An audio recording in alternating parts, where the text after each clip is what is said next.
বন্ধুরা, যেদিনকে আমি ফল তুলতেছিলাম ছোটো ছোটো কুঁড়ি হয়েছিল, এখন দেখুন কালকে রাত্রে ফুটেছে, এখন একটু ঝিমিয়ে গেছে। আর কত সুন্দর সুন্দর ফুল ফুটেছে, এগুলো রাত্রে ফোটে। আর ওই দিকে দেখুন ওই দুটো, আরও 4টা ফুল ফুটতে বাকি আছে, হয়তো কালকের মধ্যেই ফুটে যাবে। কত দেখতে সুন্দর, এই গন্ধেতে প্রজাপতি ভুমরা টমরা এসে একদম ফুলের ভেতরে ঢুকে থাকে। এই ড্রাগন গাছে আমি কোনো সার ওষুধ কোনো কিছুই দিই না। এই যে দেখুন, এই যে ফুল দেখতে পাচ্ছেন গাছের গোড়ায়, আমি এগুলোই দিই। এই দেখুন এখানে তিল গাছ হয়েছে, তিল গাছে কত সুন্দর ফুলও এসে গেছে, ফলও এসে গেছে।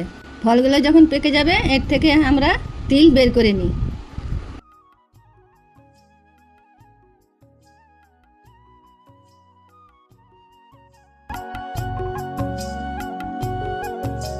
এই দেখুন এটা হচ্ছে তিল গাছের ফল।